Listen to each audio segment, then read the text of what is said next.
Well, good morning, if it's morning where you're at. I just want to tell you how grateful I am that you're here today. What we're looking at today is What we're looking at today here is a beautiful study. It's called The Art of Neighboring. It asks us a huge question, and it's important.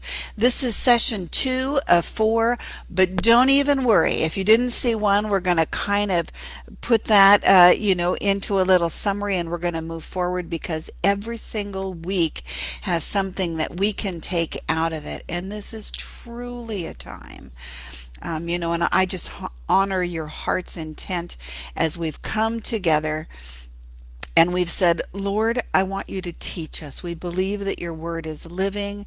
We're looking into your word. We're asking how we can apply it to our lives today. Um, Thank you.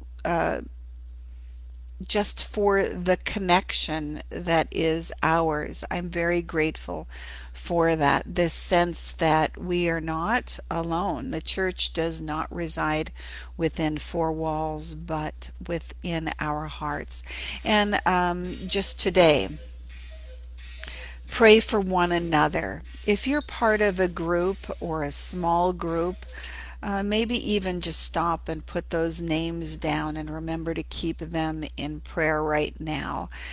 If your group doesn't have the opportunity to meet now, whether that's virtually or together as we begin gathering again all over, um, just keep one another's prayer requests in your hearts and minds. There's great power in prayer. Um, but we're asking that huge question. What if Jesus really meant our neighbors as we look at this art of neighboring? We have so many great excuses, don't we? Who? Me? My neighbors? You don't know my neighbors. Engage with those who are like right next door. I mean, what if I don't even live in a house? What if I live in an apartment or perhaps a mobile home park? Or listen, I'm talking about the person who is nearest to you physically. Absolutely. And in the series, even we're going to look at some ways that you can start overcoming fear or hesitancy and learn the art of giving and receiving. Well, in session 1, which was last week, we kind of rediscovered this art of neighboring, and we talked about how little things make a big difference. This is a study that's been put together just for this time by Jay Pathak and Dave Runyon, and the materials have been shared by Right Now Media. If you're watching right now, um, what I do is I share this post outward because we know that every time somebody shares this post with their friends, maybe you reach 100 to 150 more people. What that does then is this concept of reaching out to our neighbors gets spread further. We talked about a mayor even who talked about what would be most impactful in his community. And he seemed to feel like, you know what, if we had neighborhood programs where people could reach out to one another, where there was caring and connection, where people said, if I really have a need, I could ask my neighbor. And the truth is, that mayor was actually asking us to follow Jesus's words literally. And we talked about that. That was very exciting. And it doesn't just benefit the neighbor. I liked that concept, but we don't realize what a gift it is to ourselves in giving a relationship forward, just being aware, just noticing, just paying attention. We are actually doing something that is going to feed back to us, and God is going to transform us as He teaches us what it is real connection to love one another. Well, we looked at a tic-tac-toe neighbors map, and that was part of the resources that were given by the instructors. And what I've done is I've just made them available. So wherever you are getting this feed from, however it has been shared to you, just go ahead and click the link back to that Women's Ministries Ideas group page.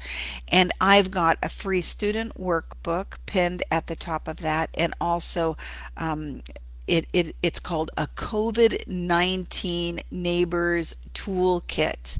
So you have resources that you can either download and print, or you can go ahead and just open them on your electronic device.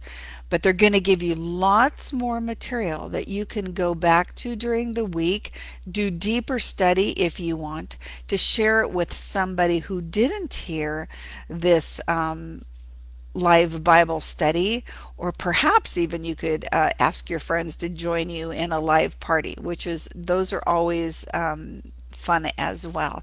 And you just share that and invite your friends, and then you all comment on it together. That's a neat way to do a Bible study. It's like kind of creating a small group, but do make use of those resources. Now, today we're looking at session 2, and we are looking at something called the time barrier. This margin of time is really key to being a good neighbor. You and I, we're probably aware that we have more technology and connection opportunities, apps, programs than we ever have before in our life.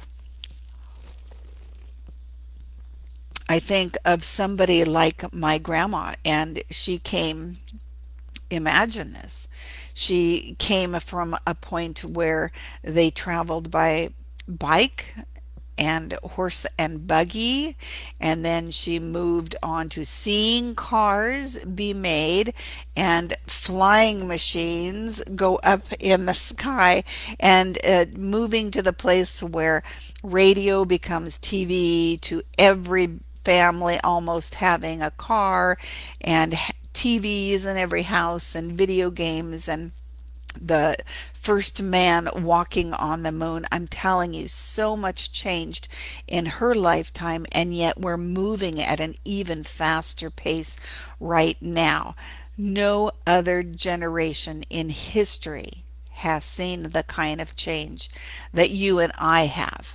Now, even in the last few months, what changes there have been in how business has been done. Now, if I was to tell you um, from just one generation ago that you were going to have meetings with people from the other end of the country or even the world, and you didn't have to fly or book any hotels, no arrangements had to be made at all. In fact, you just sit in your living room. In fact, you could just put on maybe like a suit coat, or get ready to what appears like you're in business clothes right in your living room, and even be wearing shorts underneath. Who knows? And there's been a whole bunch of really funny posts about things that happen on Skype. Um, you can meet with up to 100 people in a virtual meeting room. And it wasn't very long ago that I was in a virtual meeting room with literally hundreds of people. And you could look out across the screen and see everybody's faces and kind of click in on them and say, hey, I haven't seen that person in a long time.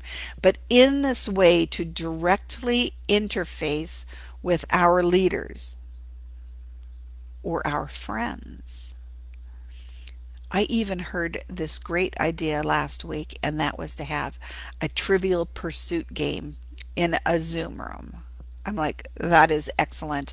And I'm definitely going to have to do that. Maybe that's something that you can catch on to because you can just go ahead and look up Trivial Pursuit questions. They even have categories, and then you can ask in a live room. And it's just like you're playing with people then around the table.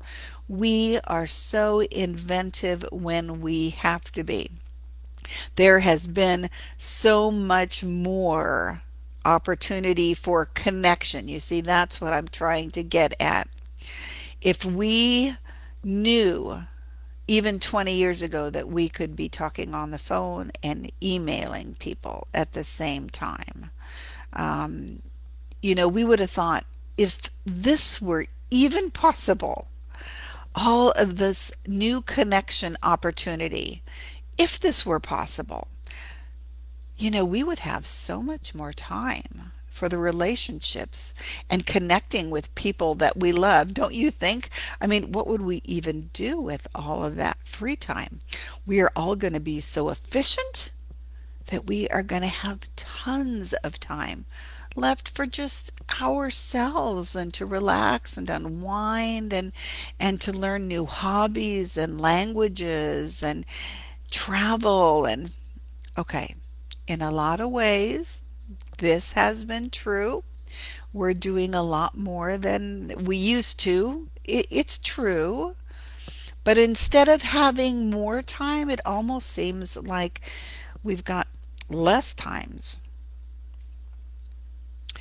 as if we've just perhaps jammed more into the schedule. So we're doing more and we've got more to do and we just can't even stop. We're living at this pace that is just not sustainable. So when we work, and when we go home, we work there too, of course. So a dynamic has unfolded. We are uh, just living and we're putting out fires, and we're just reaching out to what is most urgent.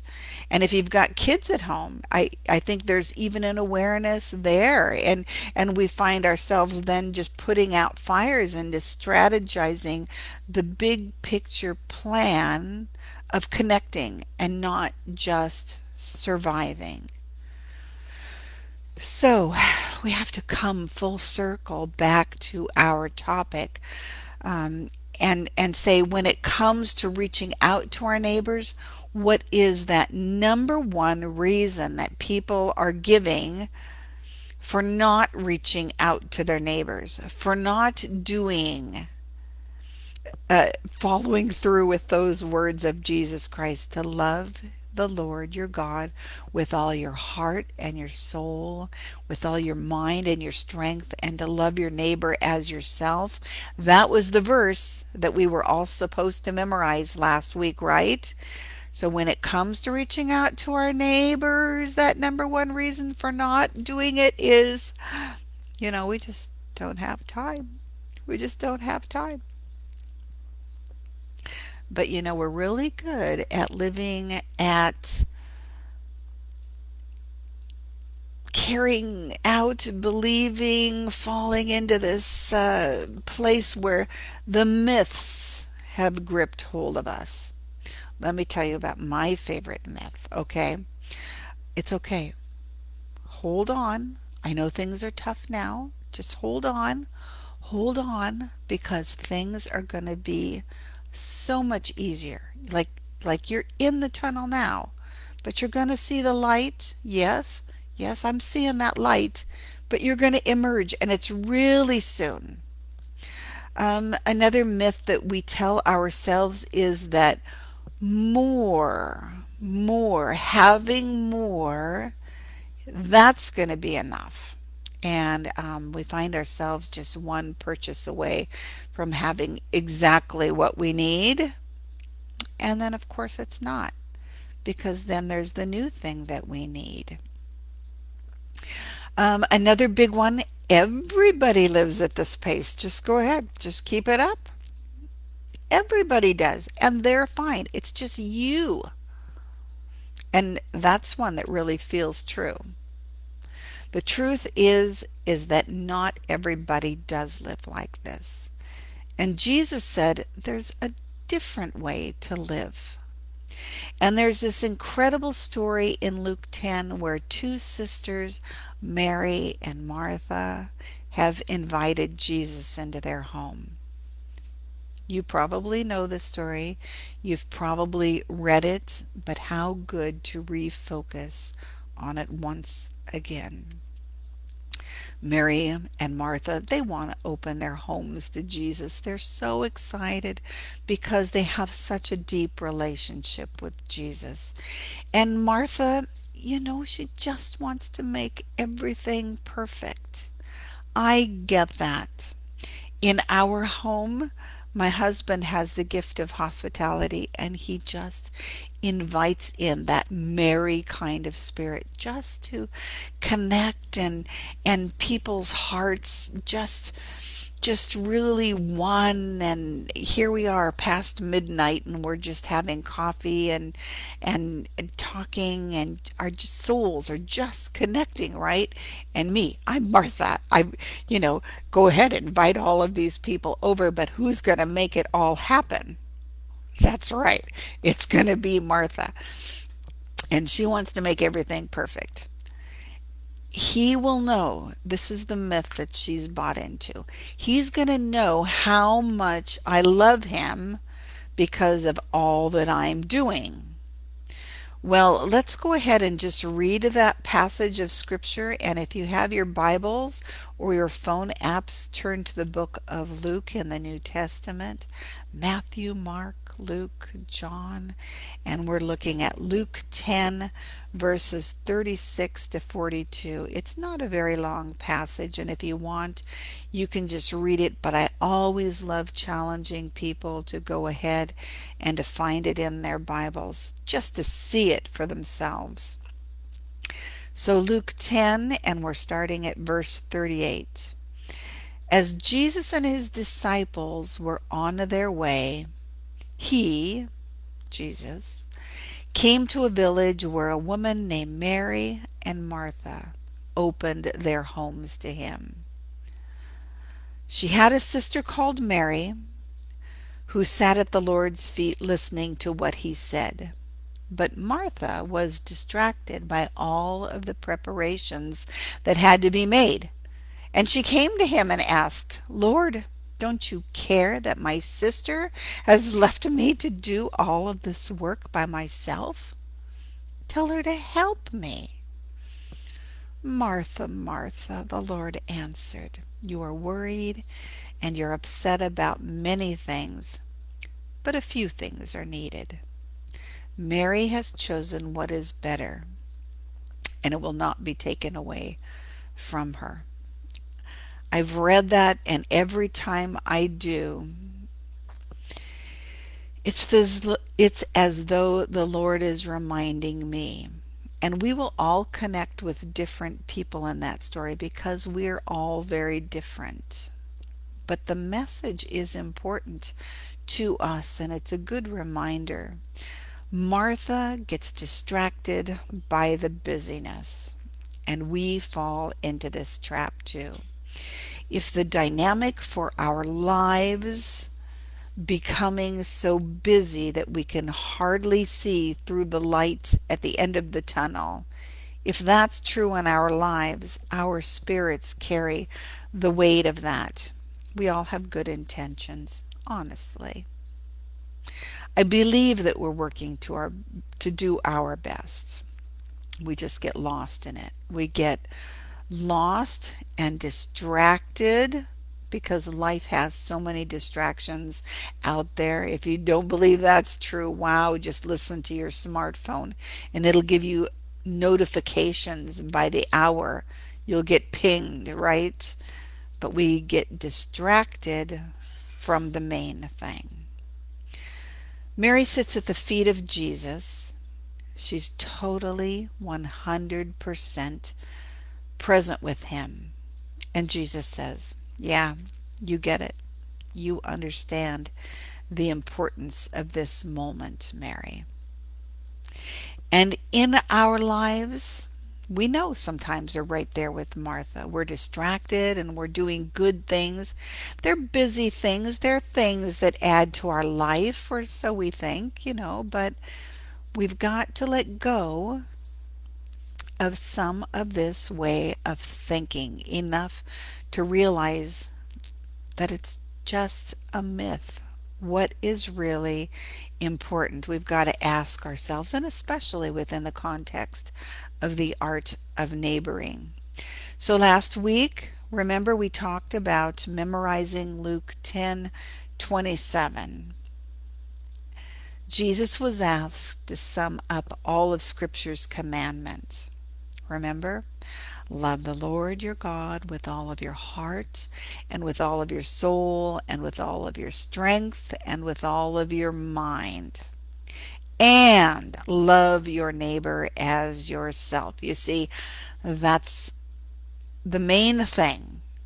All of the words of the prophets, all of the commands, all of the do's and don'ts that we're so good at making lists about, just drop those and focus on this. Love the Lord your God with all your heart. And how do you see that practically applied? Love your neighbor as yourself. You see, that's the action. That's the living out of loving the Lord your God.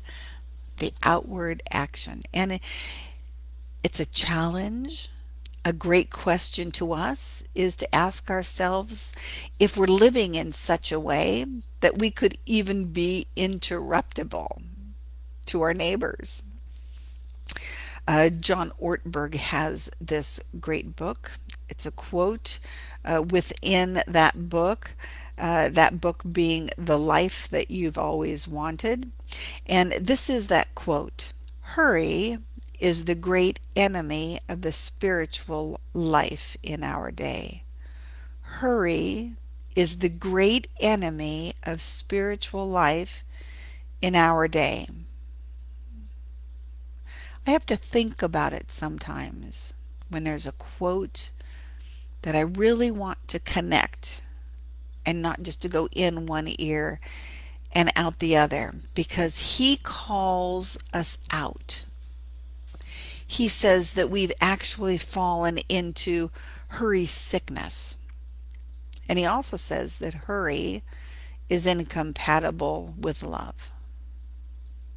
Something to stop, something to think about. When we're hurrying, people get passed over. They get overlooked. Sometimes people even annoy us because obviously we've obviously become so entrenched in becoming productive. Can't they see that? So if we've realized that hurry is dangerous, maybe we can stop and recognize what it is to love instead. Love your neighbor. Love your neighbor. Love outward.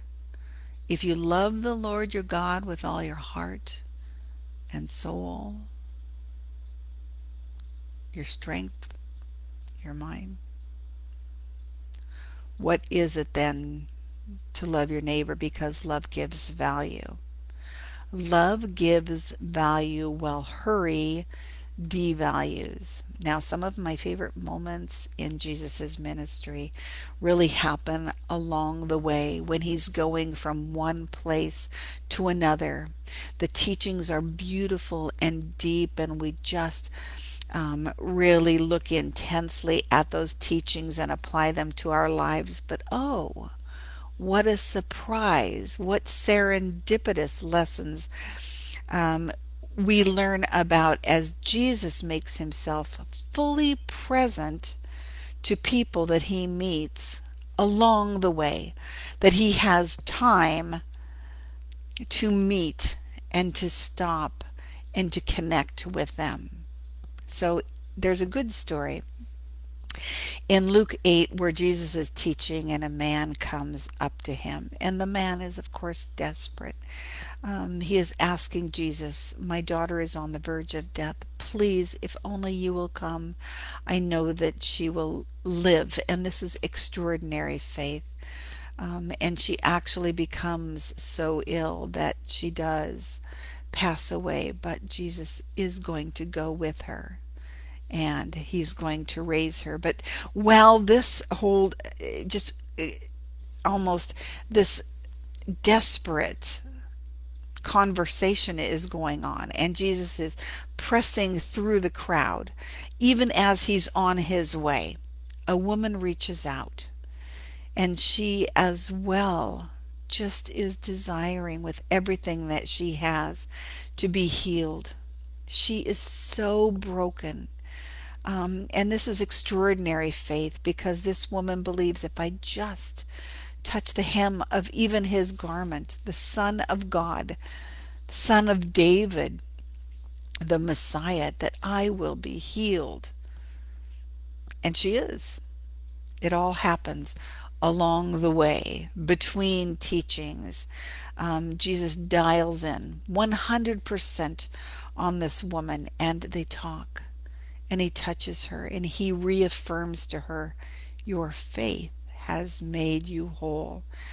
I wonder if my neighbors see me as interruptible. That's a good word. I don't even know if it is a word, but I'm using it today. Interruptible.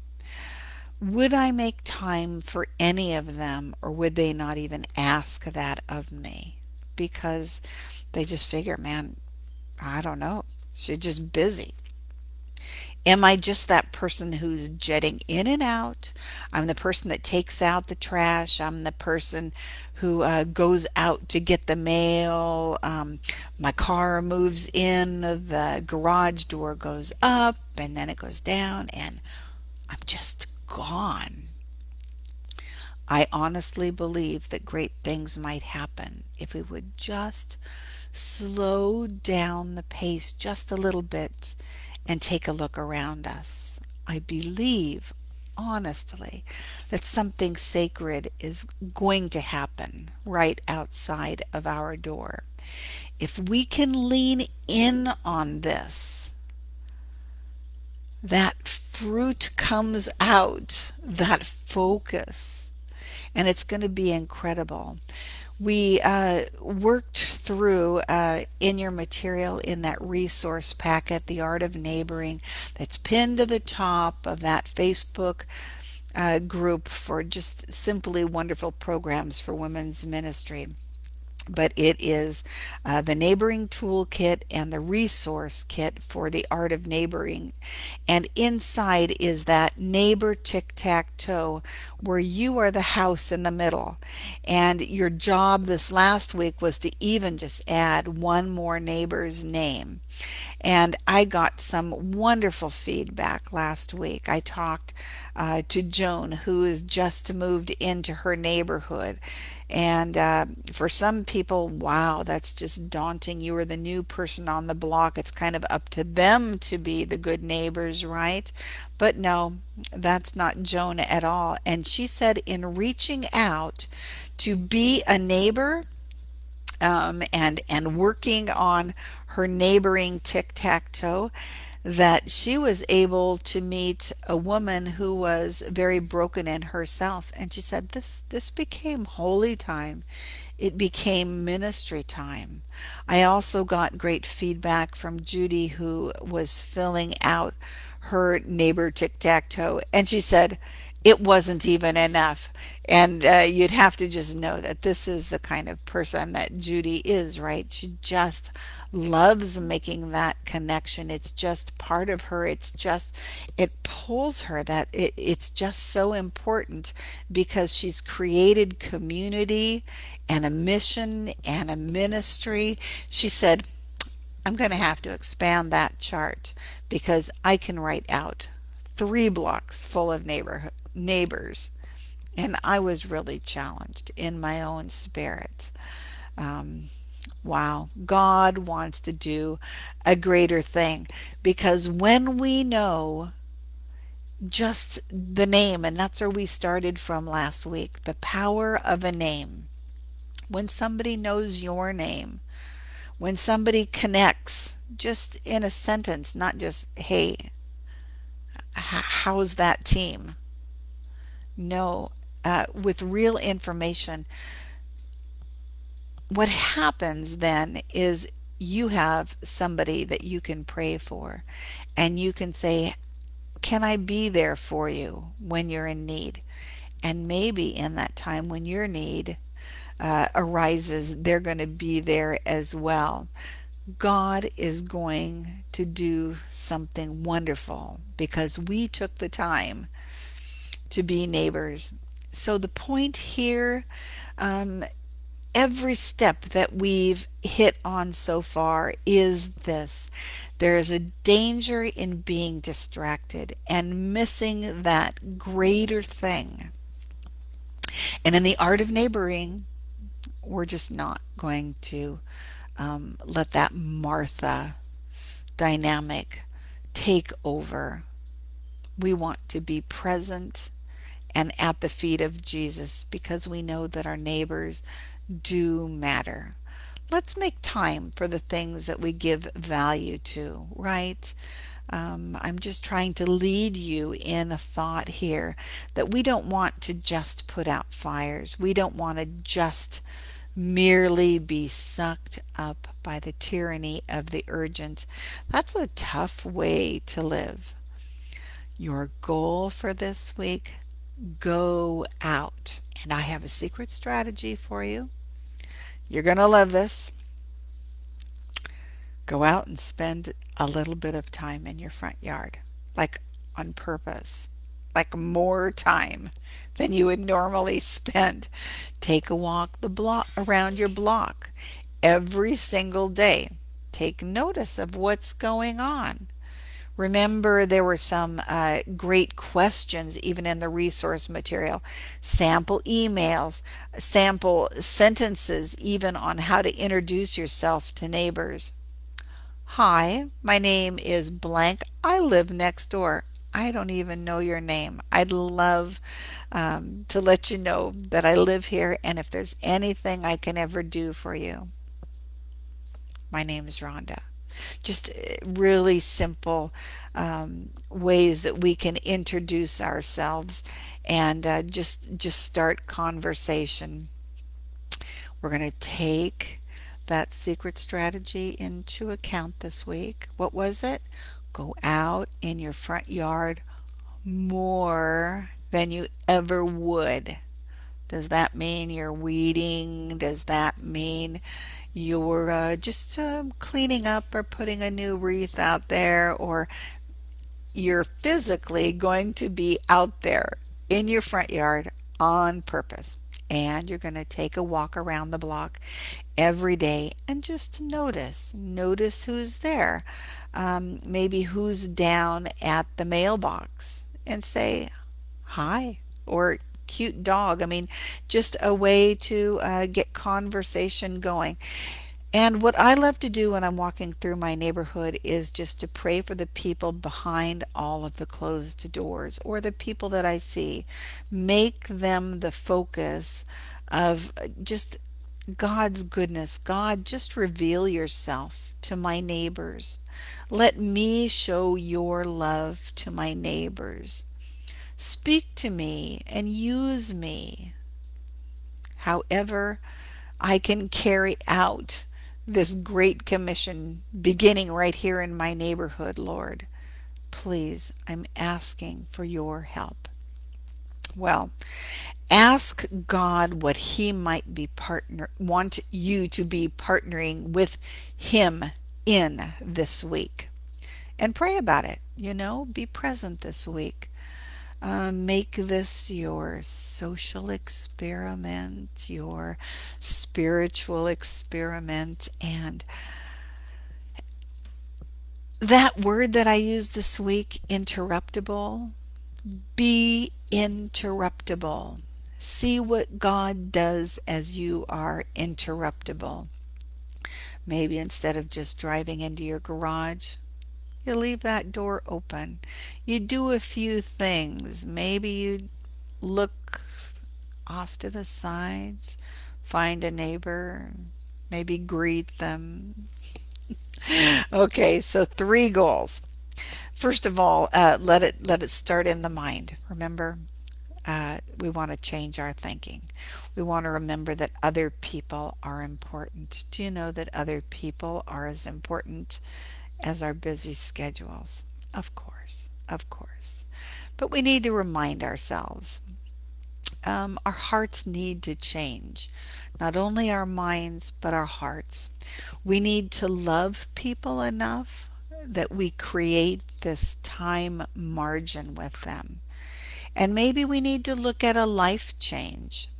Maybe we need to look past like convenient relationships or relationships that we need in order to complete something. And instead, think of relationships as an opportunity to live sacrificially, to give out to others. That's a really beautiful thought, I think. I want to tell you a little bit about my three girls, and my girls are Noelle and Erin and Alyssa. And I would love if you shared your own prayer requests. That's something that our group always does as we meet weekly. And right now we're meeting in this way, but as we meet around the tables in small groups, part of one large group, but small groups as well, an important part of our time together is just stopping and writing down one another's prayer requests and then copying them into our prayer journal so we can make them a part of our prayer lives and carry them with us in our hearts all week. So I have three girls and one boy. My boy is Matthew, and he's the youngest. My girls are 2 years apart then, and then Matthew came a few years later. So Noelle, and I'd love you to pray for Noelle, who is just she's a nurse, and actually while nursing one of the patients, um, caused her harm enough that because she works in a psychiatric hospital, and so she's had to have knee surgery this week. So just she's taking time from work and she's doing this healing when she just much rather she's just such a hands-on person. But I'm going to ask you to go ahead and pray for Noelle's healing of this knee surgery that just took place. My daughter Erin, who's making a change in jobs, that the Lord will just hold her up and give her strength, everything she needs as she meets this new challenge. My daughter Alyssa, who's working from home, facing a few life changes and challenges, and my son Matt, also four little ones and working from home right now. So he and his wife, you see, these are my prayer requests. What I would love to ask you to do is to go ahead and put your prayer requests. We've already talked about the importance of those and ways that we can carry one another in prayer.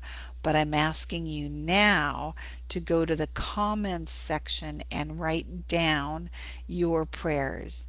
So no matter what group that this gets shared into, each time it is shared, it starts the comments anew, and that gets to be wider and wider circles of prayer opportunities that we have for one another. And so we would love to pray for you. I'd love to take all those prayer requests. And as well, I'm just going to pray them all week, and I'm going to ask that you do the same. Well, when my three girls were young, and that would be like when Alyssa was a newborn and Noelle was 4 and Aaron was 2. So we have 3 beautiful little girls and just wow, just bundles of energy and charm. And I was both at home and I was at work. And I found out in that time that being a supermom was just impossible. And there was something in me. I really wanted to do it all. I wanted to be the best wife and the best mom. I felt called by God to be an officer in the Salvation Army and to be called to ministry and went through school, ordained, continued, even some in college, and then got my master's. But you see, all of this, I mean, there was just an intensity to life for many years. And I was crazy in love with my girls, but I was also crazy exhausted. And I can remember in conversation so many people telling me, oh, you just need to hold on to every single moment because it is just a treasure. And I thought, are you nuts? I am exhausted. And when my son was born, so I had my 3 girls, the 3 Gilger girls, and my son was born and he was the last. And there was something at that point that just turned. There was a new truth that God showed me. And maybe it was because he was the last.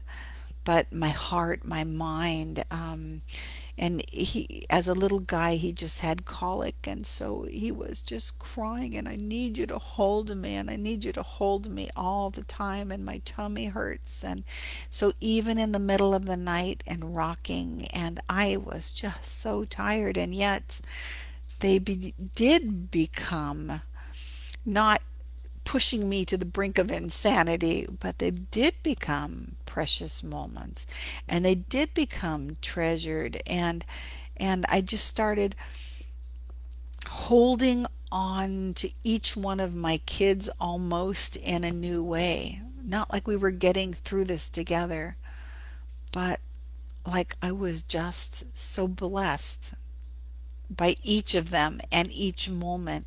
And instead of being frightened of whatever they were going through, even when they were teenagers, instead I just said, God, this is in your hands. And you know what else? I, I trust you and I actually enjoy them at every stage. That was really my prayer. Let me enjoy them at every stage in their lives. That was new perspective. And what it did was it also carried over into other parts of my life that was changed. So my parenting was changed. My marriage was changed because instead of waiting for it to become perfect, I could just stop and enjoy the moment that I was living. Distractions and the waiting for everything to become perfect, relying on those myths when it happens, or you see all of these distractions and myths that carry us away from the moment and the time that we have right now. How do we manage distractions?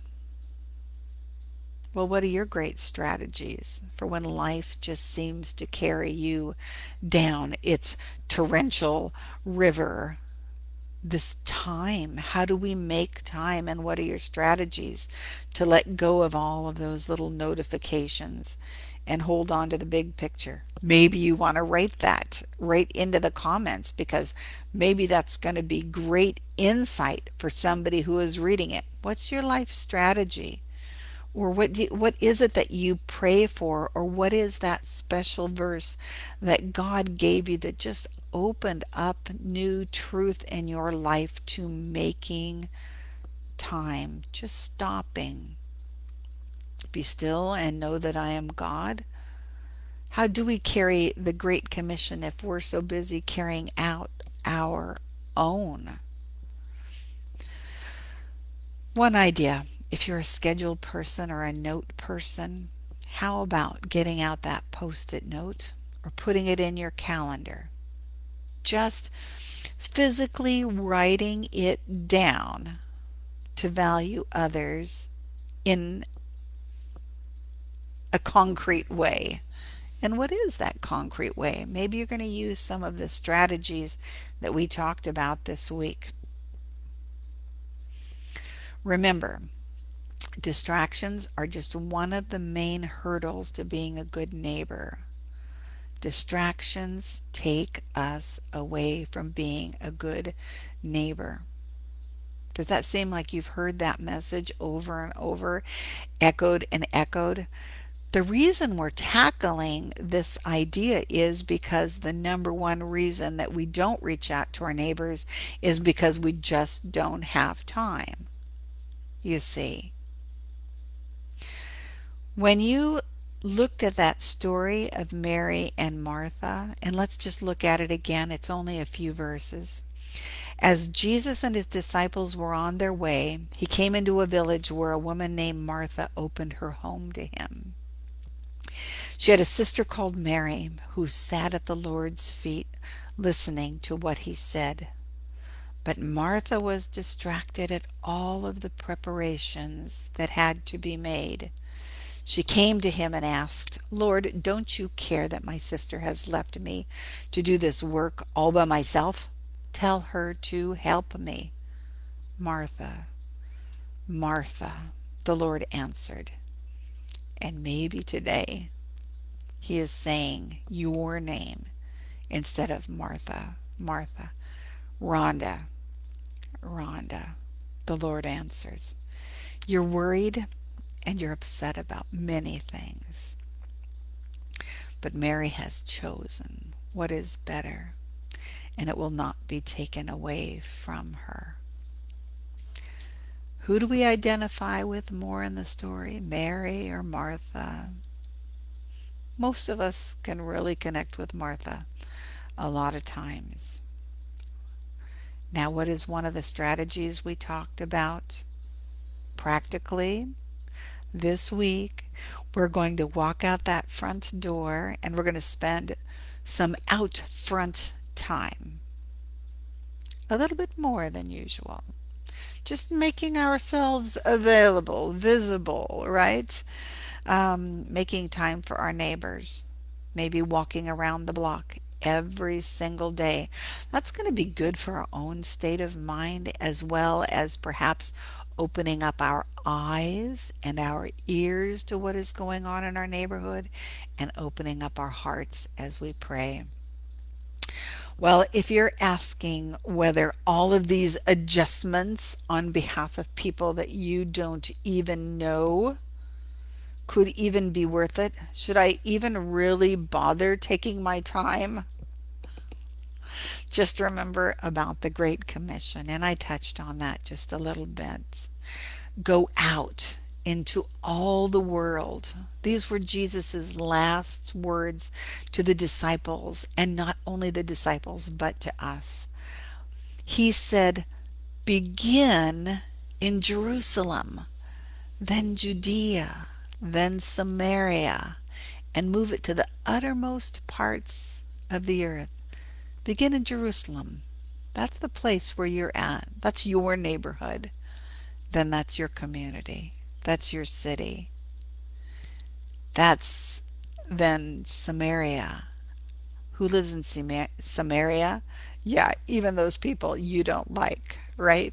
Because that's part of going to the whole world and carrying out the love in action that we've been talking about. Well, what are some ways that we can start small this way? We're just going to hit on some homework to feed your spirit, and I want you just to go ahead and memorize, write this down. Luke 10:42, and that's a portion of the scripture that we were reading today, just the last verse, where Jesus says, Martha, but a few things are needed, or indeed only one.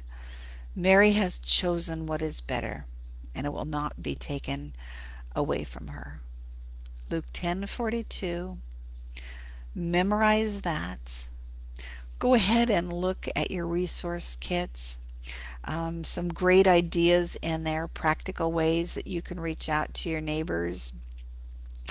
If you want to have some personal devotion time, do download the resource kit. The tool kit is the activities and ideas for right now. It's a COVID-19 tool kit, where the other is a week by week Bible study where you can even go deeper. And I'd love to hear if anybody has breached into that material, because it's good material and it really takes you on a journey of preparing your heart and mind for reaching out to your neighbors, and really effecting the change.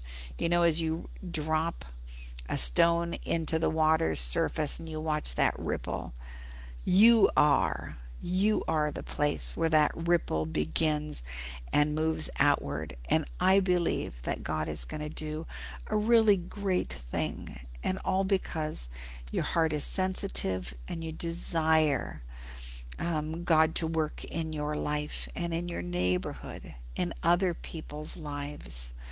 Um, this is going to be the day that God has made, the day that He shows you new grace and His presence, and you in turn are going to take that and move that outward.